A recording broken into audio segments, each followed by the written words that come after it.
Donc là, on va passer aux exercices de décompression articulaire. Donc pour ça, il te faut un gros élastique et un point d'accroche solide et un sol qui accroche assez pour pas glisser quand tu te feras tracter par l'élastique. Donc tu accroches l'élastique sur le point solide. Tu prends bien évidemment un élastique assez gros, d'accord, assez solide, puisqu'il va falloir tirer le fémur. Avec tous les muscles de la cuisse, c'est des gros muscles, donc faut que ça tire, faut que ce soit balèze quand même. Et du coup, voilà, moi je fais ça en fin de semaine en général, mais ça fait toujours du bien. Ça permet vraiment à l'articulation de bouger un petit peu autour de la glène, de là où elle est enfermée en fait. Tu vois, ça permet, là, tu as l'os, tu as la glène qui est ici et ça vient se mettre dans le ciliaque là, de la hanche. Et le fait de décompresser, tu vois, ça permet d'écarter un petit peu sans que ça sorte de la capsule, bien sûr. Ça permet au liquide synovial de circuler. Et puis tout simplement, ça décompresse. Hein, à force d'être embuté, ça fait du bien de décompresser un petit peu. Donc là, tu viens caler ta jambe dedans et tu mets l'élastique le plus haut possible à l'entrejambe sans s'écraser trop les uns.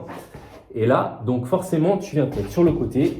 Alors moi, je le mets assez loin. Tu te mets en étirement d'aile de pigeon comme on a fait tout à l'heure et tu te cales dans cette posture. Tu laisses donc tracter l'élastique vers la zone.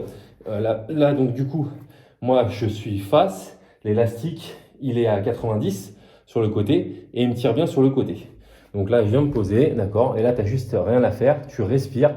Forcément, tu sens que l'élastique, il te tire sur le côté. Donc c'est pour ça qu'il faut un gros point d'accroche quand même au sol pour ne pas glisser.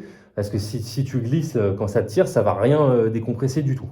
Donc là, je peux même, moi, personnellement, le tirer encore un petit peu plus parce que je ne sens pas assez, d'accord? Et là, je commence à sentir, tu vois, qu'au niveau de la hanche, ça me tire bien. Donc, n'hésite pas à faire ça. Tu bouges un petit peu d'avant en arrière et tu commences à te détendre. Alors forcément, il faut que ça tire. Il ne faut pas non plus que ce soit insoutenable. Et tu vois que ça va créer un petit peu de jeu et ça fait vraiment un bien fou. Donc une fois que tu as fait celui-là, tu ne bouges pas l'élastique de là où il est et tu vas faire le deuxième, un peu comme celui qu'on a fait tout à l'heure pour le psoas avec le banc, d'accord? Donc tu laisses l'élastique comme il est et là je vais me placer dans cette posture-là. Tu vois, je viens encore une fois poser mon genou au sol. Là je vais avancer ma hanche, quitte à bien pousser ma jambe avant un petit peu plus loin. Et là, je vais me placer dans la posture où, encore une fois, mon fémur ici est bien tracté vers l'arrière.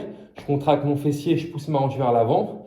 Et donc, du coup, comme tout à l'heure, tu peux attraper la main là et placer au-dessus de la tête. Là, je sais qu'on ne voit pas sur la vidéo, mais c'est exactement comme l'étirement que je t'ai proposé en début du cours. Et tu pousses bien ta hanche vers l'avant. Tu vas bien sentir au niveau du psoas, d'accord? Et ça va bien décompresser au niveau des obliques aussi. Hein. Je le sens aussi au niveau des obliques. Donc, c'est plutôt un bon exercice. Et donc, il y en a un dernier à faire que je te montre.